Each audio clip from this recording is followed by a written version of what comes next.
Want to know a simple way to make a clay basket? Hi, Marie here from Pottery Crafters. In this video, I'll show you a simple way to make a clay basket. I'll break down the process into manageable steps to ensure that you make the same handcrafted basket. All the supplies used and videos mentioned are listed for you below in the show notes.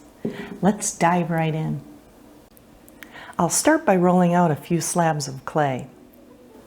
You want your slabs of clay to be 1/4 of an inch thick. I love this Bailey tabletop slab roller. It's fast and convenient to use. If you don't have a slab roller, you can use 2/4 inch thick rulers and roll out your clay with a rolling pin. I use C-clamps to keep the rulers in place. Flatten out the clay a bit first and roll out your slabs. Once you have your slabs of clay rolled out, you want to smooth out your clay. You want to do this on both sides. You'll need 12 1-inch strips of clay. About 14 inches long is good. Cut the sides. Measure out 1-inch marks on both ends of the clay. Align your marks and cut your strips. I put plastic on a wear board and place my strips on the plastic and then cover it so it doesn't dry out while I'm making my basket. The clay I'm using for this project is Laguna Soldate 60. Once all of the strips are made, smooth the edges out, either with a sponge or you can just use your finger. I like to use the sponge. I like to smooth out all of the edges at once so I'm not doing it as I go, just a lot easier. For the mold, I'm using this sponge. It's 7 by 5 and 1.5 inches thick. You can also use 2 if you like, but for this demonstration, I'm just using 1. It's easier to use a banding wheel if you have one. Place the wear board on your banding wheel and the sponge in the middle. Start in the middle, the long way. Mold the clay strip around the sponge in the middle and on each end. Then you can cut the excess off to make it easier to weave. Make sure your strips are even and lined up in the middle and the edges of the sponge. Now we'll start to weave in the middle.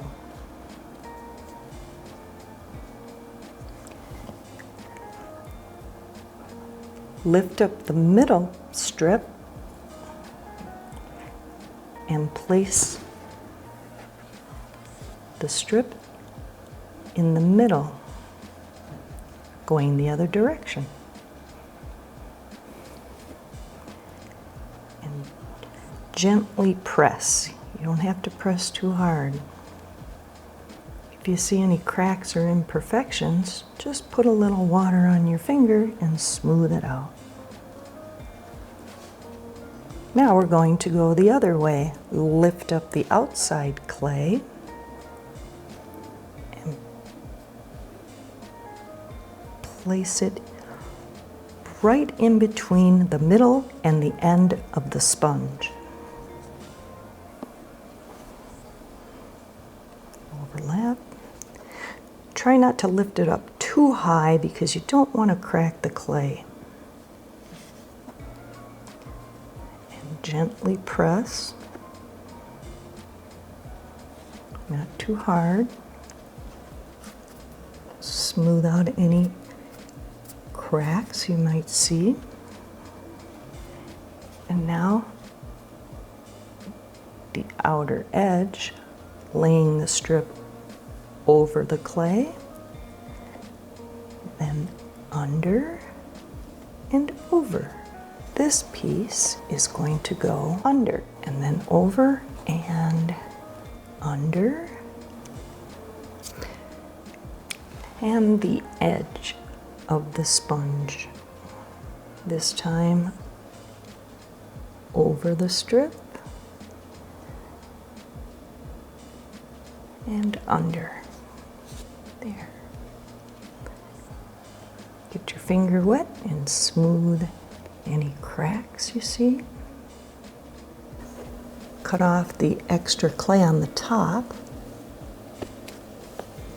which is the bottom right now, but will be the top. Once all the ends are cut off, score each strip right at the end. Put some slip on each one, all the way around. The banding wheel makes it much easier to work with.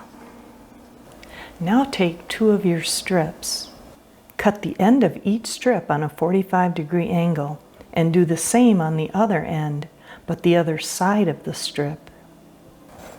Now score each strip and score the end of each strip and apply slip. If you want to know how to make slip, I have two videos, one on making plain slip and one on making colored slip. I have the links for you in the show notes below. Now place your strip on the wear board and on one of your clay strips. You don't want it hanging in between the clay strips. And gently press it around the basket. Now place the strip that's been scored and slipped and cut on an angle and fit it right on to the strip and join the two pieces together. Smooth out the clay. Gently press around the basket. Cut the end of the strip on a 45-degree angle and join the two pieces of clay together. Score and slip. There we go. And smooth the clay together. If you see any cracks, smooth it out with the wet finger. Or any bumps, I hit it right there. Smooth that out. Now using another wear board, set it on top of your basket and flip it over.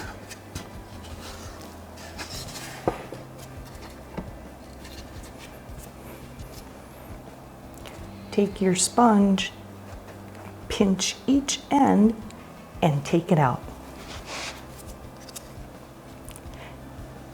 Now, gently press each end of the clay strips onto the rim. You don't want to go too hard, you'll leave a dent. Slipping and scoring will seal the basket onto the rim. Once you've secured the basket to the rim, score the ends of the basket. All the way around. Then apply a good amount of slip in there. Don't get stingy. Do the same with the strips on the inside of the basket as you did for the outside of the basket. Place the clay strip in the middle of the basket strip and gently press them together. And go all the way around. The slip really helps join them together nicely. Put a little slip on the end here and join the two strips together. Remember not to press too hard. You don't want to deform the clay. Now that I've reached the end, cut the end of the strip on a 45-degree angle. Score it. And some slip in there. Seal them together. There we go. Smooth out the clay. Make sure they're joined really well. This end is joined. Smooth out your clay. Now that the rim is on, go all the way around and smooth out the top. You can also use a sponge if you like, or just your fingers and some water. If you like what you see, don't forget to hit the like button, subscribe, and hit the bell icon to get notified anytime a new video comes out. Now that the inside is all nice and smooth and the rim is connected, squeeze your sponge and place it back in your basket. Take your wear board, place it on top and flip it around. So you can glaze the bottom, I'm going to put some feet on the bottom. Take a small 1/2-inch slab of clay and measure 3/4 of an inch. And another 3/4 of an inch. You want 4 of these.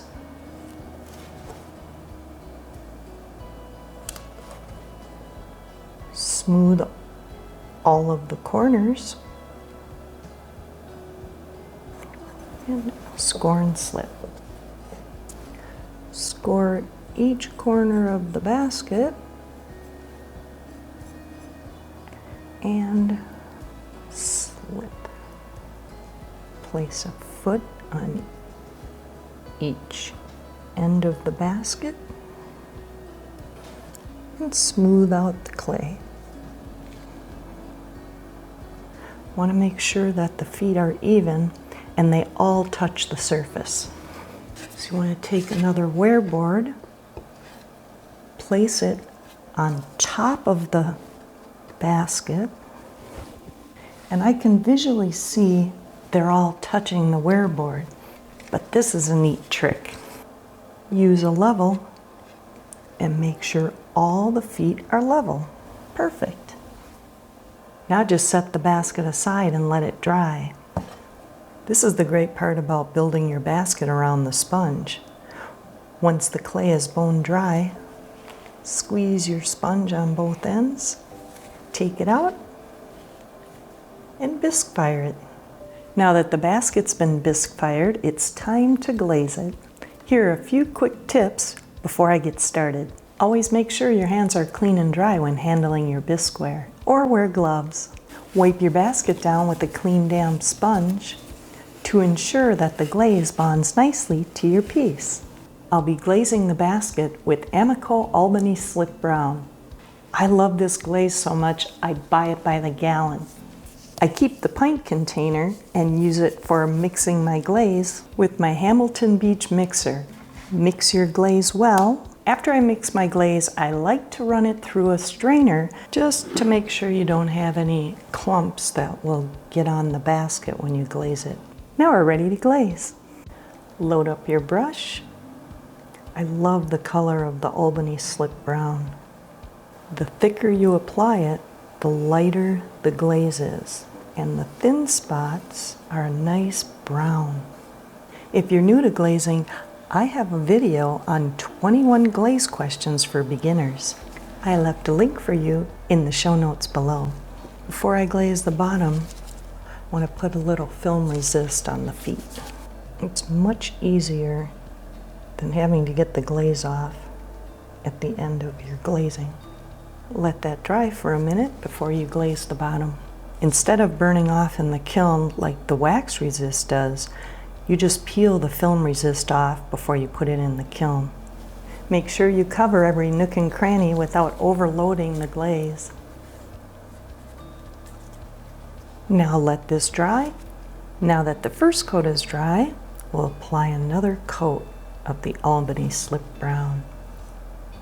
I love doing glaze combinations, but this glaze all by itself is really nice. It doesn't even need another glaze to complement it. Another coat on the bottom. Now let this dry and put one more coat on. I made several videos on 6 flux glazes that Amaco has. The first 2 shows how the glaze looks on smooth, textured, and colored clays. And the other video shows how the flux glazes look layered with other glazes. If you want to check them out, I left the link for you below in the show notes. These are great baskets for bread or for fruit, even vegetables. Remove the film resist, peels off, nice and easy, and I don't have to wipe the bottoms. Now let this dry completely, and into the kiln it goes for a cone 5 firing with a 20-minute hold. Let's see how it turned out. There you have it, a simple method to hand build a clay basket, giving you a functional piece with rustic charm. This glaze produces unique earthy colors for every piece, ensuring that no 2 baskets are the same. Don't forget to like this video, subscribe, and hit the bell icon to get notified when a new video comes out. Looking at the finished basket shows a simple elegance that you can achieve through hand building. You watching helps me to make more videos, like this one. Now head on over to my How to Prevent Pottery Clay from Cracking While It's Drying video, or How to Choose Clay video. If you do, I get to play with more clay. Let's stay dirty.